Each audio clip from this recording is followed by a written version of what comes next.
So last week, my video expose on Nestle and their horrible, disturbing practices in Malaysia that are leading to obesity went viral. And about 1 million people watched the video. Some 17,000 people, mostly in Malaysia, shared it on their Facebook, and Nestle actually responded. Now that prompted me to do some further digging into what Nestle is doing, and what I found is disturbing. That's what I'm going to talk about in this video. See, Nestle says that their drink Milo is a health drink. They run ads telling kids to drink Milo every single day. They say that Milo gives you energy. What they don't say is that Milo actually makes you fat, that no real athlete would put this in their body, and that energy comes from sugar spikes. This is milk, and this is actually Nestle milk. So see, Nestle, I don't dislike all your products. Your milk is actually pretty good. I wish you would stick to milk rather than coming up with useless crap like Nesquik and Milo. Now, most kids in America and Europe drink milk because we know that milk can have a good effect on kids. Milk has natural sugars, lactose. It's a natural sugar. Nestle gets parents in Asia and the developing world to add this crap to milk, Milo. So Nestle's press release says they try to put 6 grams of sugar in a glass of Milo. Not true. At the back of a Milo tin in Malaysia, it actually says add 3 teaspoons of Milo. 3 teaspoons of Milo is roughly 9 grams of sugar. Now, you want to know what 9 grams of sugar looks like? 9 grams of sugar is roughly this. This are Nestle bonbons. This is a candy that Nestle markets. Each one has 3 grams of sugar. Candy itself is fine. My kids will eat this maybe once every 2 weeks or so. But Nestle's advertising is basically telling moms in Malaysia to add Milo to kids' milk, which is the equivalent of putting 1, 2, 3 bonbons in a glass of milk before sending that kid off to school. Now, what do you think that does to this kid's body, to this kid's cognitive functioning? This much sugar comes really close to the daily recommended sugar allowance for an adult, which is 25 grams. A glass of Milo, 20 grams of sugar. But that's only the start of the bullshit. Everybody in Malaysia knows that most Malaysians don't just drink Milo with milk. They often take Milo powder and add this to it. This is sweetened condensed milk. In Malaysia, because of Nestle's marketing that says Milo is healthy, people feel it's justified to add sweetened condensed milk on top of their Milo, creating what is in fact a sugar bomb with up to 40 grams of sugar into a child in the morning before sending them to school. By the way, Milo isn't just bad because of its sugar content. One of the primary ingredients in Milo is something called maltodextrin. I want you to Google that, maltodextrin. This is what Nestle is having us put into the bodies of Malaysian children. Now, if you think Nestle is content with just screwing up kids' milk drinking habits in the developing world, think again. This is what a reader sent me from Australia. In Australia, the Nestle ads for Nesquik, their chocolate milk drink, says, make ordinary milk into extraordinary. Ordinary milk is a nutrient-dense drink that's healthy for kids. But Nestle is getting kids to pour this crap called Nesquik into their milk. Now, you want to know the sugar content of Nesquik? Check this out.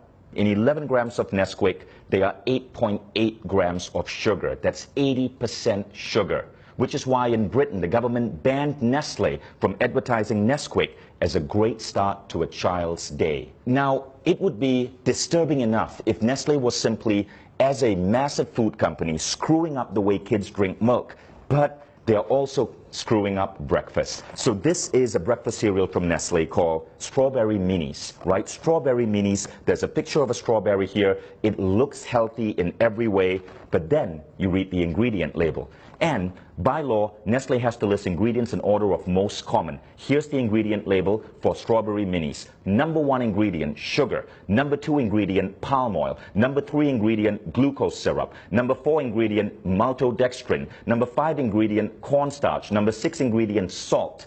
You don't get to strawberry till number 7, and it's strawberry powder, 0.3%. 0.3%, 1/300 of this is actual strawberries. Nestle, why don't you be honest and just call this sugared maltodextrin minis? At least there'd be truth in your advertising. Now, in the press release, Nestle justifies the addition of sugar in this way. It's to maintain the taste that Malaysians are used to. That's like a drug dealer saying, I have to keep giving my client cocaine because he's used to the high of cocaine. which is an actual apt example because scientific studies are now showing that sugar is as addictive as cocaine. Consuming sugar produces effects similar to that of cocaine, altering mood, possibly through its ability to induce reward and pleasure, leading to the seeking out of sugar. Nestle puts sugar in their products because it gets you hooked on them, so you keep buying Nestle products, which is why their stock is continuously growing the more addicted you get. Nestle has successfully made Malaysia the world's highest per capita consumers of Milo. Nestle's mission and vision say this: to be the world's leading nutrition, health, and wellness company. Let's think about that. If the world's leading nutrition, health, and wellness company is telling our children to pump this into their body, what does this say about the future of the human race? And I am not at war with you. We, the 17,000 people who shared my video, the millions who viewed it, we all are at war with bad health and obesity. It's killing us, literally. It's making our kids obese. It's reducing the performance of our children in school. All we want you is to be on our side and to live up to your damn mission. And that means being truthful in your advertising and not putting craptastic, sugary like this and calling it food. Now, Nestle has been in controversies before. There was the baby powder controversy. Millions of babies malnourished because Nestle convinced women in India and Africa to feed their babies Nestle baby powder rather than breast milk. There is the water controversy in the United States, where Nestle has become the world's biggest supplier of bottled water, and in many cases convincing people that they need to buy expensive plastic bottled water, which ultimately causes mass plastic pollution, huge greenhouse contribution, rather than drink the water from their tap, which in many places is actually clean. All of these controversies were exposed. Nestle had to change practices because people like you spoke up. People like you would not let a large corporation get away with the lies, which is why I really appreciate you guys who shared that last video. There was something Nestle said in that press release that I really liked, and we got to give them credit for.